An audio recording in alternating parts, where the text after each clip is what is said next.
Bismillahirrahmanirrahim. Assalamualaikum warahmatullahi wabarakatuh. Alhamdulillahirabbil alamin wassalatu wassalamu ala asyrafil mursalin wa ala alihi wa sahbihi ajmain. Asyhadu an la ilaha illallah wahdahu la syarikalah wa asyhadu anna Muhammadan abduhu wa rasuluh sallallahu alaihi wasallam la nabiyya ba'da.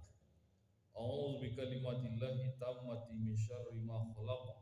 Bismillahillazi la yadurru ma'asmihi syai'un fil ardi wala fis sama' wa huwas samiul alim. Masyarul muslimin, Bapak Ibu-ibu jemaah subuh rahimakumullah. Bersyukur kita kehadirat Allah Subhanahu wa taala atas segala limpahan rahmat, hidayah dan inayahnya. Alhamdulillah pada pagi hari ini kita dapat melaksanakan ibadah sholat subuh berjamaah. Doa dan harapan kita mudah-mudahan ibadah yang kita laksanakan diterima oleh Allah dan menjadi amal yang soleh bagi kita. Amin ya rabbal alamin. Salat dan salam kepada Allah kita mohonkan semoga tercurah selalu untuk arwah Nabi Muhammad sallallahu alaihi wasallam. Allahumma shalli ala Muhammad wa ala ali Muhammad. Pada pagi hari ini sebagai materi kuliah subuh kita, pada subuh yang lalu kita menguraikan tentang hadis yang terkait dengan peristiwa hijrah. Hadis yang pertama yang ada di dalam kitab Matan Arba'in yaitu petang Rasul. Yaitu ya. Maka pagi hari ini kita akan melanjutkan makna dan kandungan daripada hadis tersebut. Pada subuh yang lalu kita menguraikan peristiwa-peristiwa yang terkait dengan persoalan hijrah. Maka pada pagi hari ini kita menguraikan hadis tersebut dari segi isi dan maknanya sesuai dengan yang dijelaskan oleh pensyarah hadis.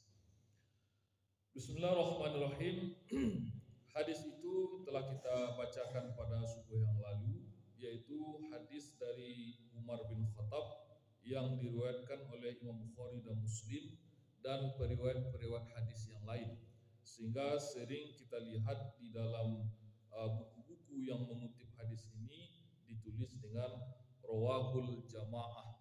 Ini diriwayatkan oleh orang yang banyak.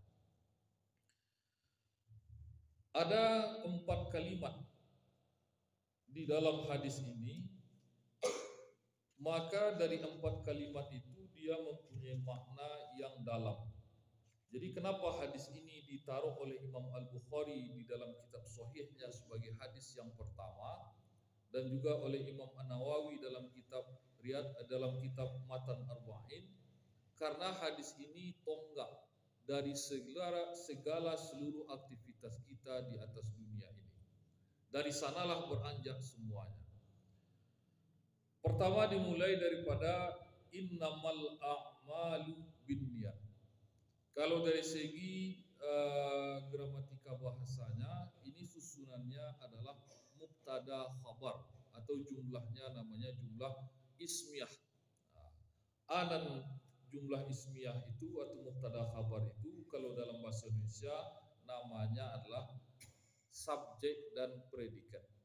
Subjek itu pokok kalimat, predikat itu adalah kata sandangnya, apa yang dilakukan oleh orang itu. Jadi dalam bahasa Arab namanya mubtada dan khabar.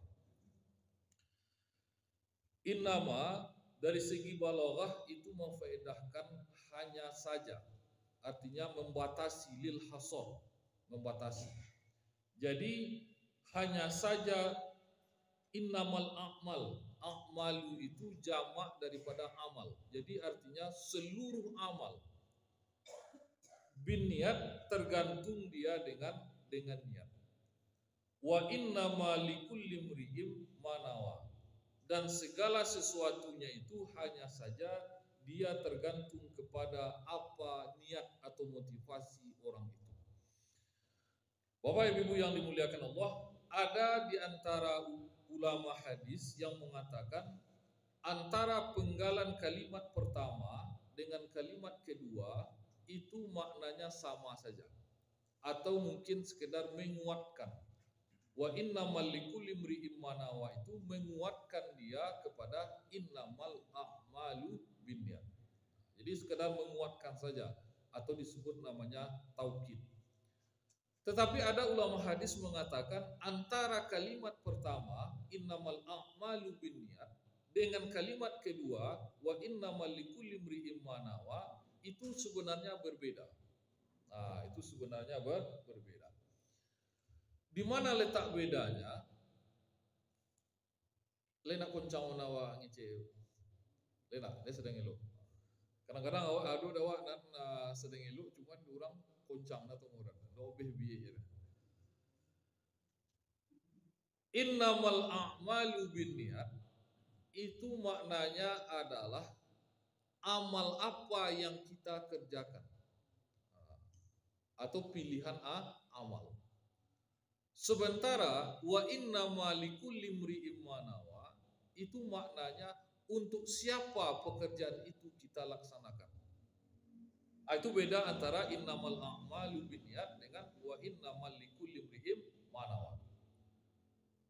Kita ulangi, innamal a'malu binniyat maknanya adalah pekerjaan apa yang kita kerjakan.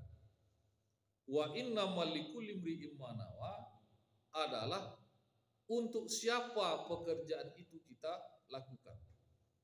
Nah, itu beda antara innamal a'malu binniyat dengan wa innamal likulli imri'in ma nawa. Kita contohkan dalam kalimat. Contohnya ada orang yang dia melakukan namanya talafun niat, yaitu melafazkan niat. Contoh kita sholat, kita melafazkan niat. Apa lafaz niat kita? Usolli fardhu subhi rakaataini mustaqbilal qiblah adaan ma'muman. Itu adalah menjelaskan apa amal yang kita kerjakan. Apa amal yang kita kerjakan? Kita sholat subuh 2 rakaat menghadap kiblat ada menjadi makmum. Itu adalah makna daripada innamal a'malu binniyat. Artinya apa amal yang kita kerjakan. Sementara lillahi ta'ala itu maknanya adalah untuk siapa perbuatan itu kita kerjakan. Untuk siapa? Tentu adalah untuk Allah Subhanahu wa ta'ala. Itu makna daripada kedua daripada makna tersebut.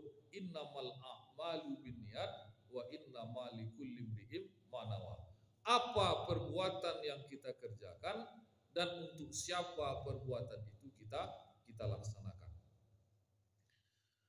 Lalu apa gunanya kita berniat dalam melakukan suatu perbuatan? Ada 2.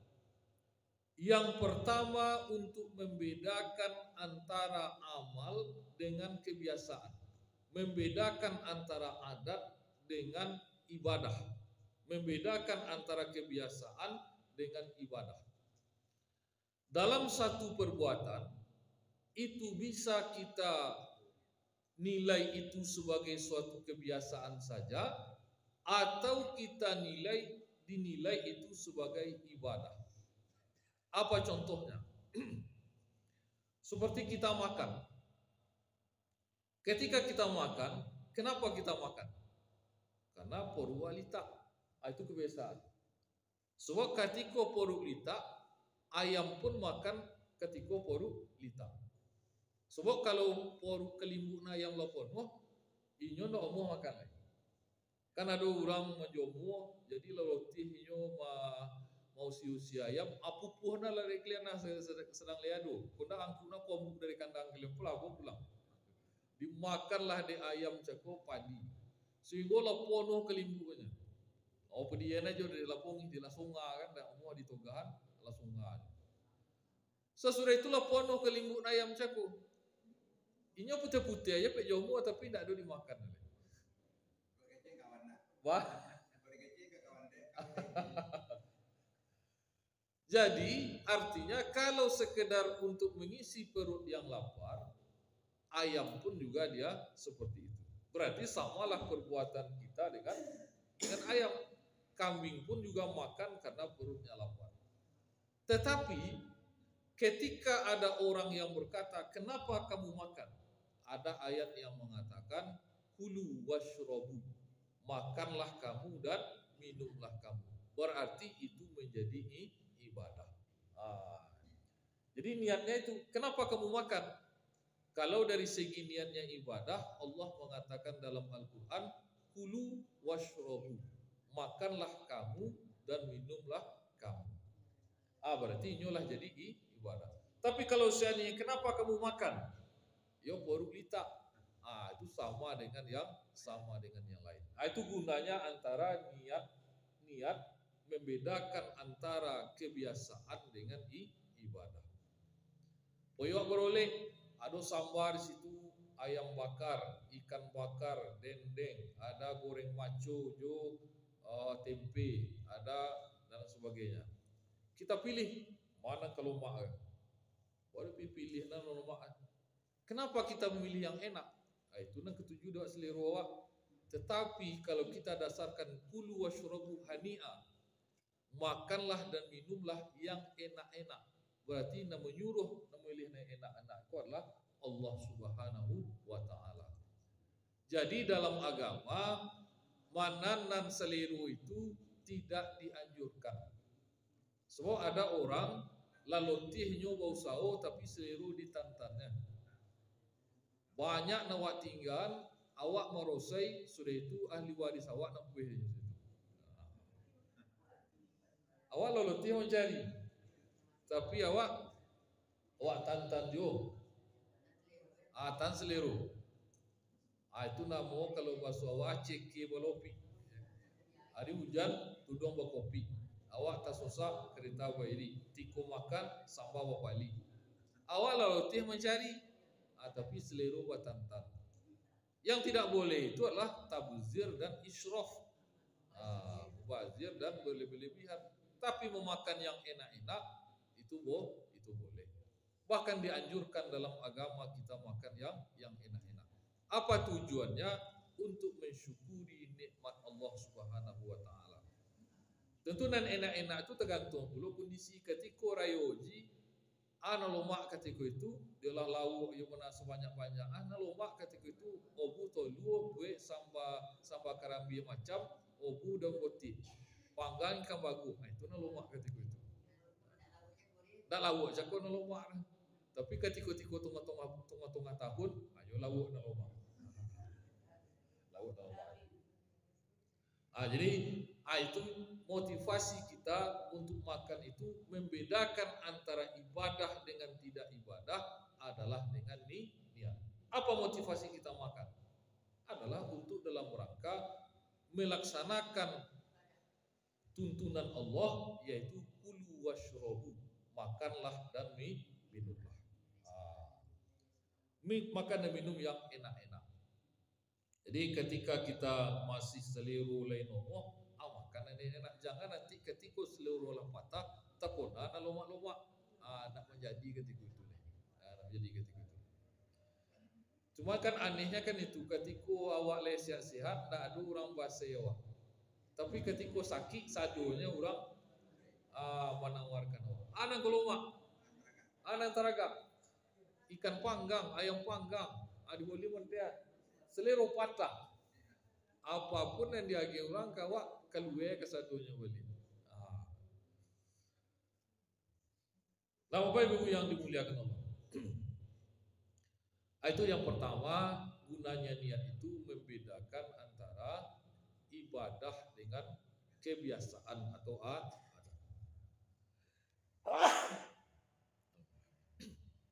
Yang kedua, gunanya ibadah itu, gunanya niat itu adalah untuk membedakan satu amal dengan amal yang lain. Jadi yang pertama, untuk membedakan antara kebiasaan dengan ibadah. Yang kedua, untuk membedakan antara satu amal dengan amal yang lain. Contohnya pagi tadi kita datang ke masjid. Lalu setidaknya ada 3 solat yang rakaatnya sama. Pertama tahiyatul masjid. Yang kedua solat sunat fajar, 2 rakaat solat qobliyah subuh. Yang ketiga solat subuh. Kalau solat subuh awak lagi berjamaah. Apa beda antara amal ini? Niat. Yaitu kita berniat kepada Allah Subhanahu wa taala, ini solat apa? Ini solat apa? Itu gunanya nih niat. Nah, persoalan sekarang Bapak dan Ibu, apakah niat ini dia di dalam hati saja atau dia diungkapkan? Ini yang menjadi perdebatan hari ini. Sebenarnya itu sudah dari dahulu berdebat itu, tapi hari ini nampaknya lah koreh-koreh. Dulu ustadz-ustadz itu, para buya-buya itu menjolehkan tentang antara yang mensirkan niat dengan talafun niat, itu lagi beretika.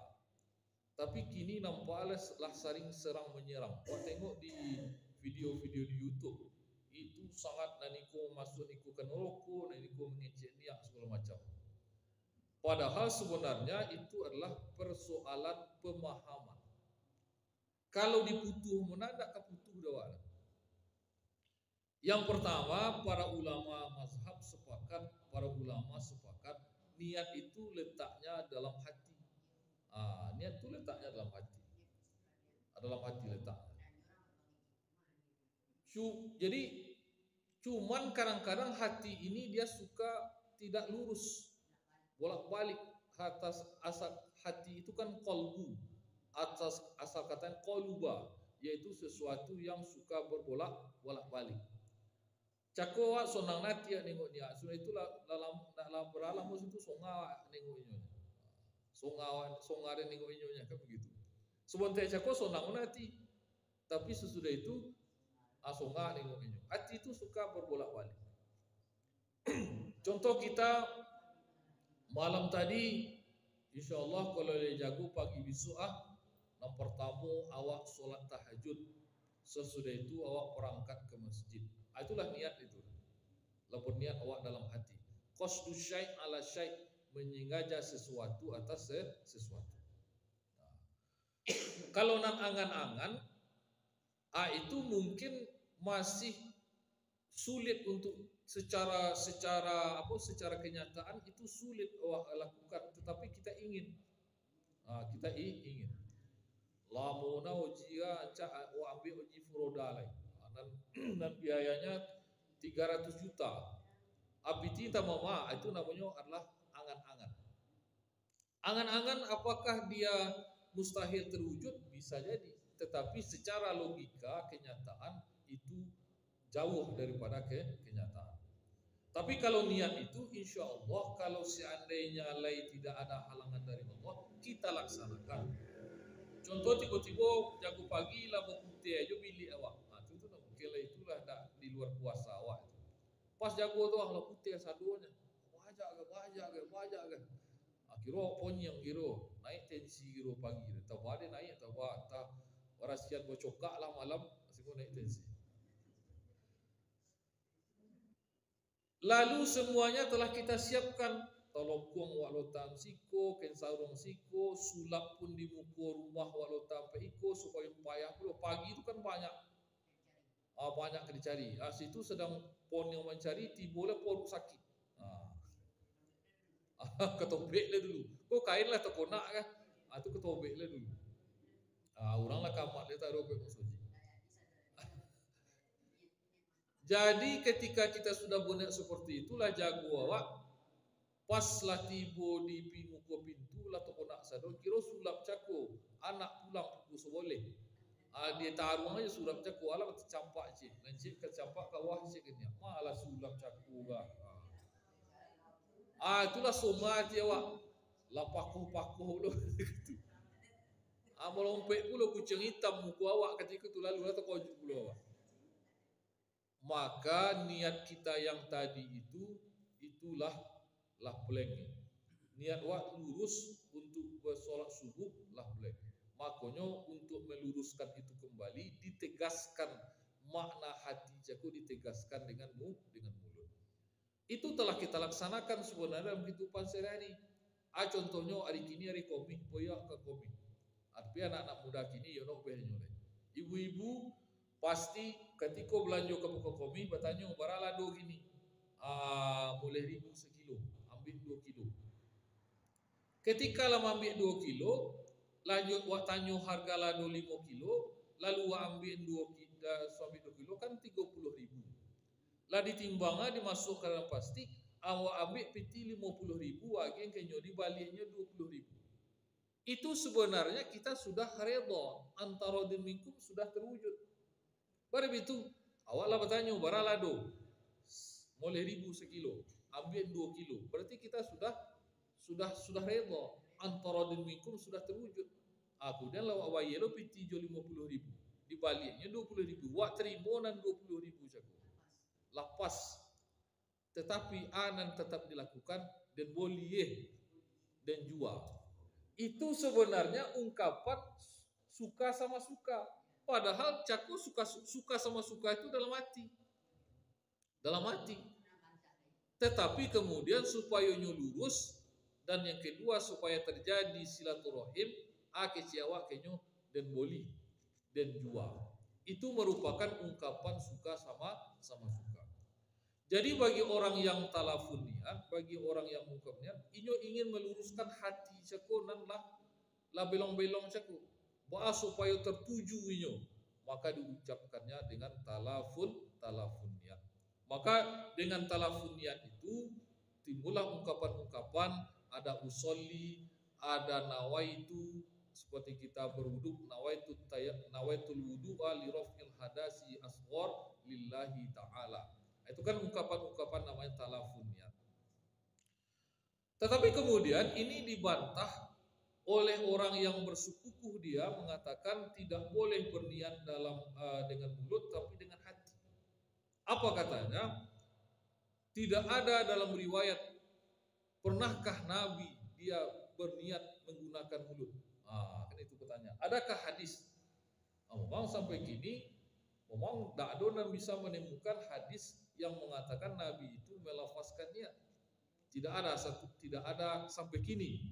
Sepanjang yang kita ketahui, memang tidak ada riwayat yang mengatakan niat itu dilafazkan. Niat itu dalam hati. Jadi akhirnya orang yang melafazkan niat tentu tak sujudnya.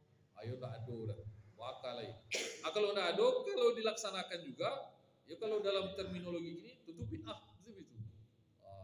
Jadi orang yang mengucapkan niat itu bid'ah. Jadi orang yang melafazkan niat jago, tentu inyo mempunyai pertanyaan terakhir. Pertanyaan terakhirnya supaya jadi vonis, supaya sebelum diterima Joko bid'ah, bertanyalah inyo ke orang yang melafazkan niat dalam hati. Niat itu dalam hati. Sebelum kami terima ikut sebagai suatu bid'ah, bertanya kami cik. Kalau memang niat itu memang harus di dalam hati, dan itulah yang berdasarkan kepada sunnah, caro Nabi berniat dalam hati. Tentu tak bisa awak mengungkapkan caro Nabi berniat dalam hati. Ya kalau seandainya lah dilafazkan oleh Nabi, berarti Nabi mengungkapkan. Berarti kalau kita ingin mencari jaiko sebenarnya nomor 2, niat itu dalam hati. Berarti kiro-kiro caro Nabi berniat dalam hati. Ya kalau dalam hati Nabi aja itu tak pernahnya keluar. Itu. Jadi itulah sampai kini yang terjadi perdebatan. Yang kadang-kadang satu dengan yang lainnya itu saling caci mencaci, saling rendah merendahkan.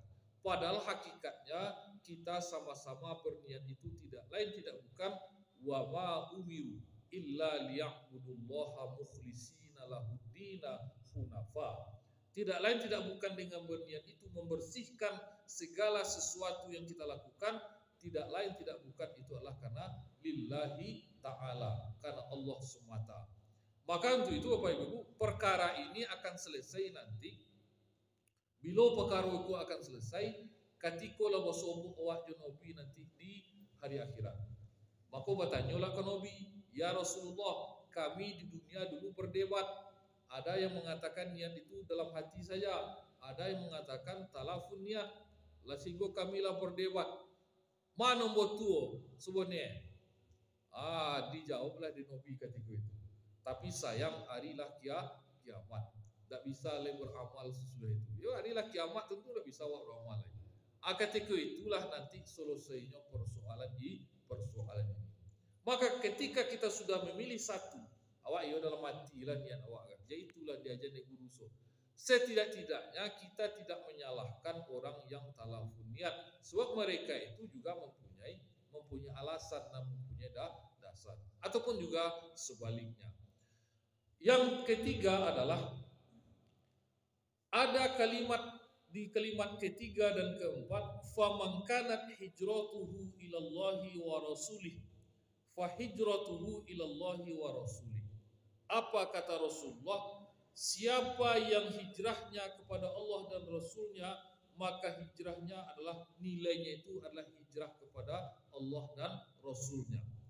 Tetapi wa man kanat hijratuhu lidunya, siapa yang hijrahnya itu karena dunia, au yusibuha, lidunya yusibuha, atau karena mengharapkan dunia dan isinya, awi imra'atin yang kiruha, atau wanita yang dinikahinya, fa hijratuhu ila ma hajara ilaih.